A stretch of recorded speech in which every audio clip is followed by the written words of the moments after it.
like to formally introduce Diane Demetre.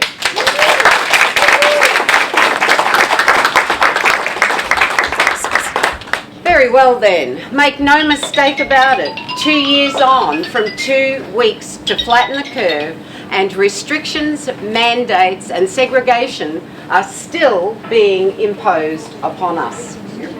What kind of country have we become when the loss of our freedom is the price we pay for exercising our inalienable rights? When under the mantra of the greater good, we are forced to forfeit our sacred sovereignty to a socialist ideology, where standing up and speaking the truth to those in power means risking our livelihoods, our way of life, and in some instances, even our lives. History shows that no government will ever relinquish its power and return the rights and freedoms it has taken away unless the people make them. And if we don't make them now, the Australia we grew up in and love will be lost forever.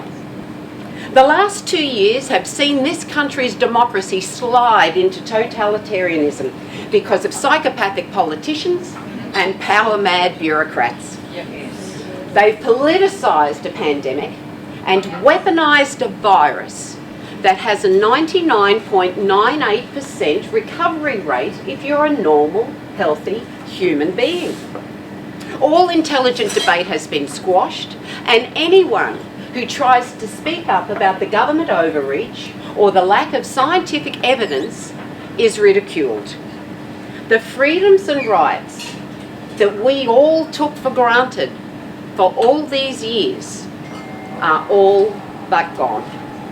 Freedom of speech, freedom of bodily integrity, freedom of information, freedom of movement, freedom to earn a living or run a business no longer exists in this country unless we comply with the demands of the government. That is not a democracy. That is a dictatorship.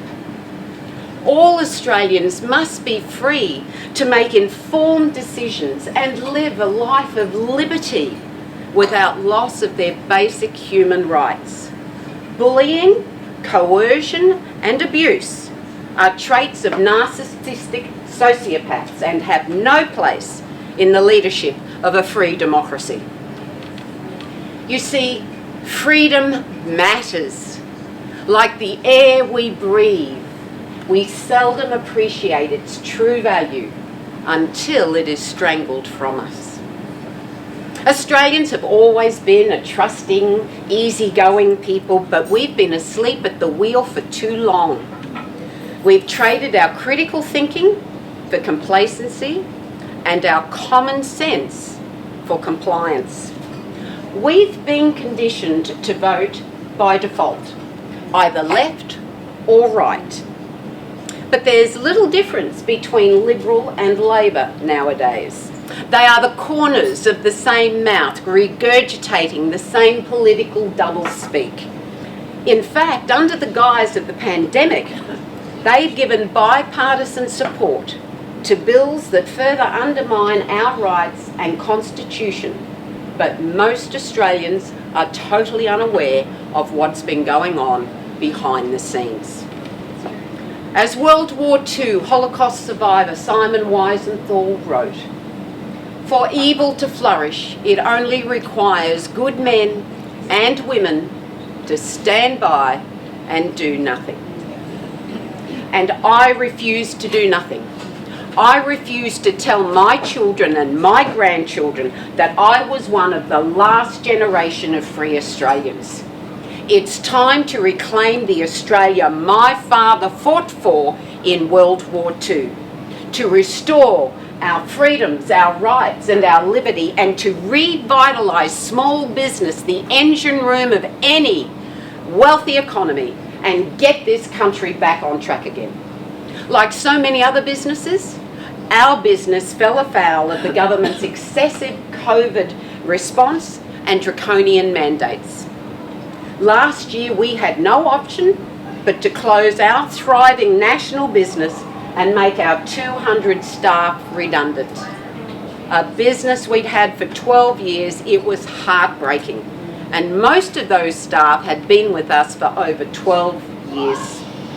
Yet, our leaders refused to take any responsibility or accountability for the decisions and actions that have left tens of thousands, perhaps hundreds of thousands of people unemployed because of the mandates, and saddled this country with a $1 trillion debt. Mainstream media refuses to practice any real journalism, and if, God forbid, a journalist does go off script from the approved narrative, our politicians just deflect and shrug their shoulders. Nothing to see here, folks. Move on. In business, there has always been one defining question I have asked. Is there not a better way? It's a question that needed to be asked by our politicians and non-elected bureaucrats in the unconstitutional National Cabinet behind closed doors over these last 2 years. I believe there was a better way, but they weren't innovative enough or willing enough to look for it. And these are just some of the reasons why I stepped into the political arena as the Liberal Democrats' candidate for Moncrieff for the House of Representatives in the forthcoming elections. Why the Liberal Democrats? Because their values most closely align with mine. They are not a protest party, but a party of principles and policies, and they advocate for individual liberty, smaller government, and lower taxes. Imagine, if you will, a horizontal axis. And to the right of centre has traditionally been where the Liberal Party has sat. To the left of centre has traditionally been the Labor Party. However, it's very difficult to see who's who now because their policies have drifted together, and they are drifting together towards centre. Now, if you consider a horizontal axis, a vertical axis, sorry, up the top is libertarianism. And libertarianism is about giving people more freedom, more choice and responsibility, which in turn leads to human flourishing. Down the bottom of the vertical axis sits authoritarianism. And authoritarianism is about the enforcement of strict obedience to the authority at the expense of personal freedom. And over these last 2 years, we have experienced the slow but steady creep of authoritarianism in our country, as it's actually eroded our freedoms and told us what we can and can't do. We must stop this madness, we must end the mandates, and we must remove all restrictions. I don't pretend to be a politician, but I am an advocate of the people, for the people, and I will always place the people before politics. Truth and transparency are sorely missing from our current crop of politicians, and the Australian people are smart enough to know what's going on, and we're fed up. You see, truth is one of our greatest values, and all truth passes through 3 stages. First, it is ridiculed. Second, it is violently opposed. And third, it is accepted as being self-evident. Without truth and transparency, there can be no trust. So, who will you trust your precious vote to in the forthcoming election?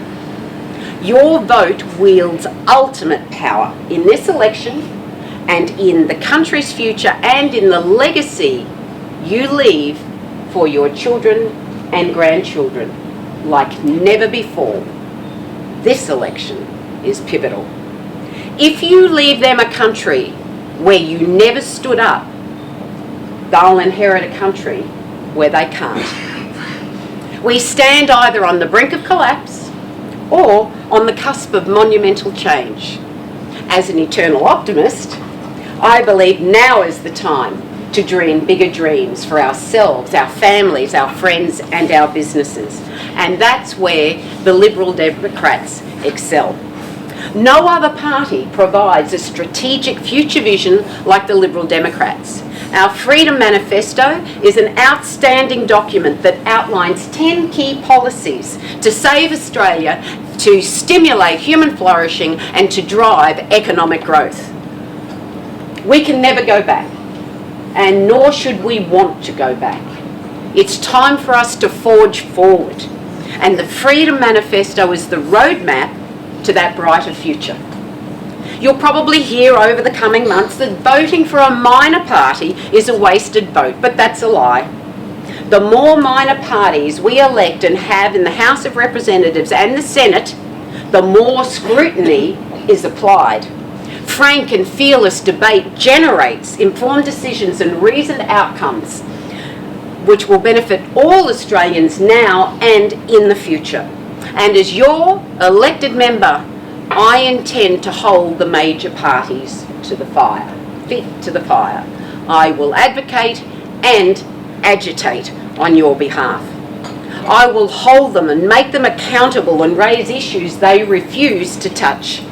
I pledge to lead with liberty and light so we can raise the Gold Coast to its rightful glory of being the best place to live, work and play in Australia again. There are 5 ways I propose to do this. The first way is to put more money in your hip pocket by removing the federal fuel excise immediately, fully and permanently. None of this 22 cents per litre until September. The Lib Dems have always advocated for removing the federal fuel excise. And also by reducing the red tape in the construction industry so that we can stimulate housing availability and affordability here on the Gold Coast. Our housing availability is 6 years behind demand. That is terrifying. And that's why we have no rental properties. There is too much red tape. We are seeing developers going under. There is just too much against the industry, and it's time to actually reduce some of that burden. When we do that, we will put more money in your hip pocket, and in turn, that will incentivise spending. The second way is to pay less for power by rethinking our energy source mix, removing net zero emissions targets, and also repealing the ban on nuclear and opening the debate on energy security, sustainability and self-sufficiency. No country without dependable baseload power can defend itself, and that's what we're seeing in Europe. Okay, we have to be able to have that dependability. In fact, net zero is a security risk. Cheap, reliable energy means we will pay less for power. The third way is to revitalise small business by ending all mandates and restrictions so business owners can get on with stimulating economic growth. All business owners should be able to hire and serve whoever they want. I also propose to reduce the regulatory burden for businesses. This red tape costs the Australian economy $176 billion a year in money churn. It's just churned all the time. So for instance, we'll take it from the taxpayers here and we'll churn it through a number of duplicated in many ways bureaucratic departments, and then we'll pay it back in childcare to the same people that we've taken it off in the first place. That is waste. I mean, imagine if you ran your household like that. You'd be out on the street in a flash. So we want to stop this waste. We want to make things leaner across the board. Private enterprise is the driver of the economy, and the government should be the enabler, not the regulator. Government needs to get out of the way of business and enable business to thrive. That's how we revitalise small business. The fourth way I propose is to reignite the tourism industry by ending all mandates and all travel restrictions and securing federal funding for major tourism projects in the Moncrieff electorate. The first of those being the Hotter Lyric Theatre project, and then also the refurbishment of Surfers Paradise. Yeah, we need that. Having come down here originally in 1985 to be the assistant director and choreographer at Jupiter's Casino, I know how powerful a major performing arts theatre can be and the impact it can make on local business. Imagine, if you will, what would your choice be? You get to go and watch Hamilton in Brisbane at the Lyric, or you get to come here and watch Hamilton at the Lyric on the Gold Coast, then the next day go to the beach. It's fairly obvious to me, and these projects are necessary to reignite the tourism industry. I'm a great believer that it's time we put the sparkle back into the glitter strip. And the fifth way I propose on doing this is to restore our freedoms, rights and liberties for all Australians by ending mandates, emergency powers and reinstating workers. I will advocate, along with probably many other minor party members, for a royal commission into the excessive COVID response of politicians, bureaucrats and police. And I will also advocate for the inclusion of a Commonwealth constitutional amendment to ensure this never happens again. Restoring our freedoms, rights and liberty protects the Australian way of life. The seat of Moncrieff has always been a safe Conservative seat since 1906 and held only by the Liberal National Party. So I'm coming into this campaign as David up against a mammoth Goliath.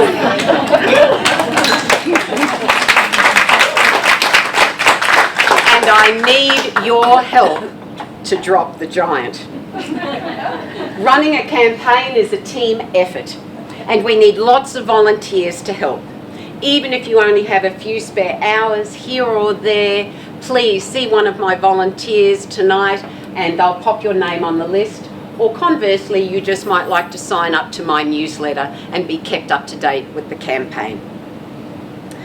We find ourselves in the middle of the greatest political revolution this country has ever seen.